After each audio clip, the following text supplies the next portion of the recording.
Assalamualaikum warahmatullahi wabarakatuh. Shalom, berkah dalam, Om Swastiastu, Namo Buddhaya, salam kebajikan. Bu Menteri dan juga Bapak Ibu sekalian dari seluruh keluarga besar Kementerian Lingkungan Hidup yang selalu saya hormati dan saya banggakan. Pertama, kami mengucapkan terima kasih atas nama pemerintah Kota Semarang dan juga masyarakat Kota Semarang atas kesempatan yang diberikan oleh Kementerian Lingkungan Hidup dan Kehutanan Republik Indonesia untuk Kota Semarang dapat terlibat di dalam sebuah ajang penghargaan, yaitu Green Leadership Nirwasita Tantra. Kami ingin menyampaikan bahwa Kota Semarang hari ini mempunyai penduduk 1,7 juta jiwa, yang luasannya ada 372,3 km persegi, yang sebarannya ada di 16 kecamatan dan juga 177 kelurahan. Juga memiliki 44% wilayah yang terdiri dari lahan hijau.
Jadi termasuk kota metropolitan yang unik dengan indeks kualitas udara berada pada angka 95,2 dan indeks kualitas lingkungan hidup ada di angka 66,05.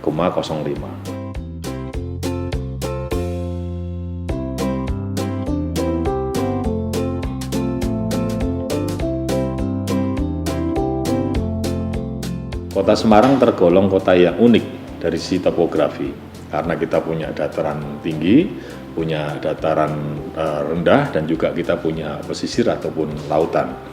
Dan kemudian hari ini kita menjadi pusat aktivitas dari masyarakat yang ada di hinterland Kota Semarang. Ada Kabupaten Kendal, Kabupaten Grobogan, Kabupaten Demak, Kabupaten Semarang, dan juga Kota Salatiga. Semangat pembangunan inilah kemudian kita wujudkan di dalam Smart and Sustainable City atau kota cerdas dan berkelanjutan. Hal ini kita bisa gambarkan dari sebuah pergeseran aktivitas ekonomi Kota Semarang yang semula dominan pada wilayah industri manufaktur menjadi dominan pada industri pariwisata. Kami menghentikan penambahan kawasan industri di Kota Semarang. Existing pada saat kita ada di lingkungan pemerintah Kota Semarang tahun 2010, Ada 9 kawasan industri dan sampai hari ini pun kawasan industri di Kota Semarang tetap ada di jumlah 9 kawasan industri. Melalui konsep pembangunan bergerak bersama, salah satu yang kita kembangkan hari ini adalah program kampung tematik, di mana di dalamnya ada banyak program melibatkan dari akademisi, kekuatan potensi masyarakat, kemudian memperbaiki wilayah yang masuk di dalam kampung tematik, dari mulai kumuh tidak menjadi kumuh.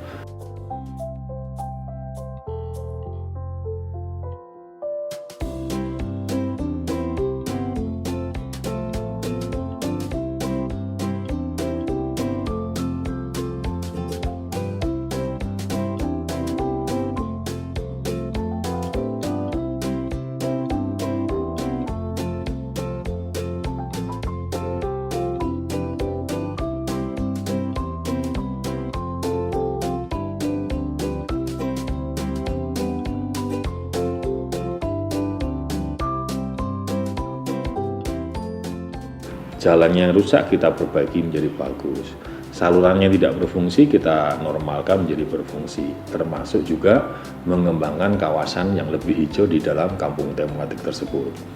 Juga kita mengangkat program ekonomi, potensi ekonomi lokal untuk mendorong UMKM di wilayah tersebut bisa bangkit menjadi pengusaha-pengusaha yang tangguh. Di dalam program ini ada gerakan yang namanya Ayo Nandur, yang fokus untuk mengembangkan urban farming atau pertanian perkotaan. Dan alhamdulillah dengan model bergerak bersama gotong royong, APBD kita berikan 200 juta per kampung tematik. Mereka kadang-kadang pada saat peresmian kampung tematik nilai nominalnya jauh di atas 200 juta. Ada yang 500 juta, bahkan pernah mencatat rekor 3, sekian miliar pada saat kita meresmikan Kampung Pelangi. Dari mana kemudian dana yang lainnya itu adalah konteks daripada bergerak bersama. Ada CSR perusahaan, ada kebersamaan masyarakat, ada TNI, Polri yang semuanya kemudian bersama-sama mengubah kampung tematik itu menjadi kampung yang lebih representatif dan lebih baik. Upaya penghijauan kota kami juga lakukan melalui komitmen penambahan taman, pembangunan jalur hijau di Kota Semarang, juga upaya rehabilitasi lingkungan seperti kita pernah melakukan penanaman rumput vetiver pada area yang rawan longsor.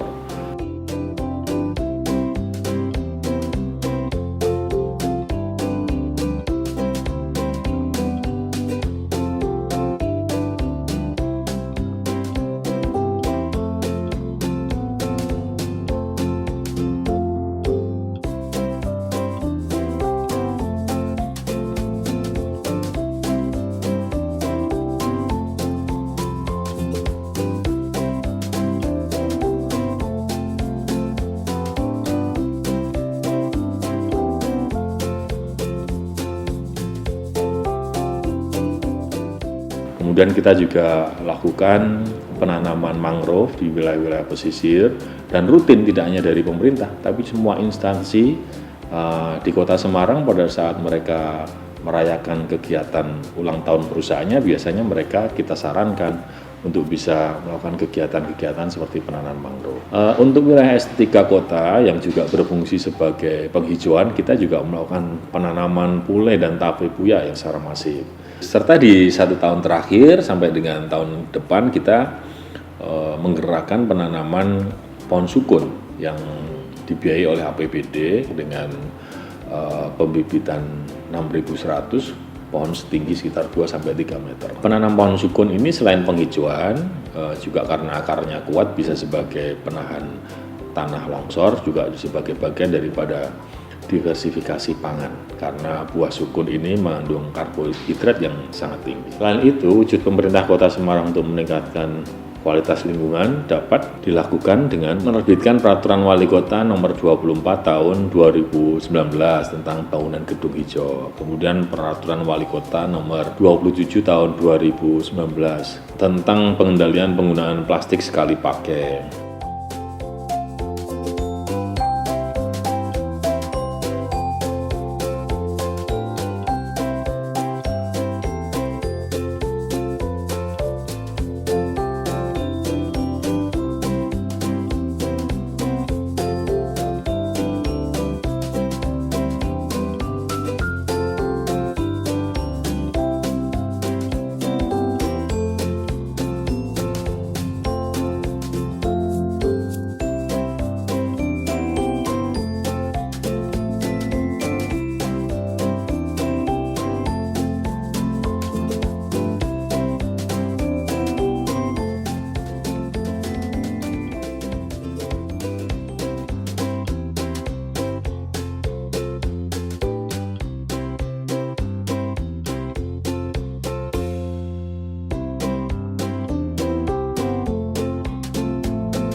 Bismillahirrahmanirrahim. Assalamualaikum warahmatullahi wabarakatuh. Saya Kader Usman, Ketua DPRD Kota Semarang. Nirwasita Tantra Kota Semarang 2020. Kemitraan antara pemerintah dengan DPRD Kota Semarang mensikapi lingkungan sesuai fungsi pengawasan lingkungan hidup dalam membuat, mengatur, dan menata lingkungan. Ada 5 isu dalam penataan lingkungan yang harus disikapi secara serius. Yang pertama, tata guna lahan. Yang kedua, kualitas air. Yang ketiga, kualitas udara. Yang keempat, risiko bencana. Yang kelima, perkotaan. DPRD mendukung penuh program-program lingkungan yang ada di Kota Semarang antara lain. 1. Program pengelolaan ruang terbuka hijau atau RTH. Yang kedua, program pengelolaan kebersihan yang bertujuan untuk meningkatkan kualitas lingkungan hidup yang bersih. Ketiga, program pengelolaan pengurangan sampah. Dan keempat, pembinaan dan pengelolaan bank sampah serta TPS atau 3R yang lebih maksimal. Kelima, pembinaan, pemerhati, penggiat dan komunitas lingkungan. Yang keenam, dukungan para pelaku usaha dalam penataan lingkungan. Ketujuh, dukungan penganggaran APBD dalam pengelolaan lingkungan hidup. Yang kedelapan, dukungan penanganan di masa pandemi COVID-19. Anggaran pengelolaan lingkungan hidup pada tahun 2019 sebesar 246 miliar 752 juta sekian. Dan pada tahun 2020 mengalami kenaikan yang sangat besar, yaitu 294 miliar 543 juta sekian. DPRD dalam hal ini berfungsi dalam melakukan pengawasan terhadap kegiatan dilakukan oleh Pemkot diantaranya dalam pembuatan perda dan pengawasan agar dapat mensinergikan 5 isu seperti yang telah saya sampaikan. Menjaga dan meningkatkan kualitas air, melakukan pengawasan kualitas udara dengan dibuatkan perda. Pembahasan tata guna lahan sudah dilakukan dalam Pansus RT/RW. Prioritas penanganan permukiman kumuh, waspadai dan mengantisipasi kemungkinan terjadinya bencana. DPRD dalam pemerintah Kota Semarang selalu bersinergi untuk menata, menjaga, dan membuat aturan supaya warga masyarakat tetap nyaman tinggal di Kota Semarang, termasuk dalam pengelolaan sampah. Sampah menjadi isu penting yang harus dikelola dengan baik. Di Kota Semarang, sampah sudah dilakukan pengelolaan dengan melakukan kerjasama dengan pihak lain, di mana hasil pengelolaan sampah tersebut bisa diwujudkan menjadi sumber tenaga listrik. DPRD Kota Semarang mendukung penuh program yang dilakukan oleh Dinas Lingkungan Hidup Kota Semarang supaya ke depan bisa lebih baik, bisa lebih terjaga, bisa lebih terjangkau, dan kualitas yang dilakukan oleh DLH Kota Semarang bisa dirasakan oleh masyarakat Kota Semarang. Demikian yang bisa kami sampaikan, mudah-mudahan ini bermanfaat buat Dinas Lingkungan Hidup Kota Semarang dan pemerintah Kota Semarang. Matur nuwun. Wassalamualaikum warahmatullahi wabarakatuh.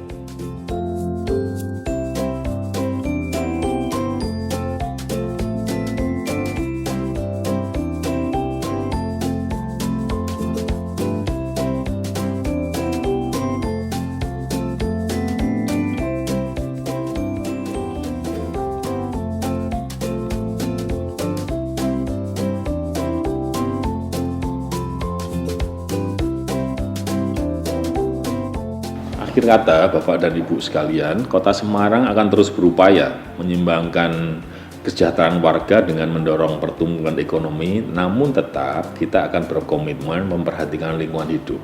Kita akan berkomitmen menciptakan kondisi yang green untuk Kota Semarang, termasuk green economy. Kami percaya bahwa bumi ini bukanlah warisan nenek moyang kepada kita, tapi bumi ini adalah titipan yang harus kita jaga untuk anak cucu kita. Terima kasih, matur nuwun. Assalamualaikum warahmatullahi wabarakatuh. Om Santi Santi Santi Om.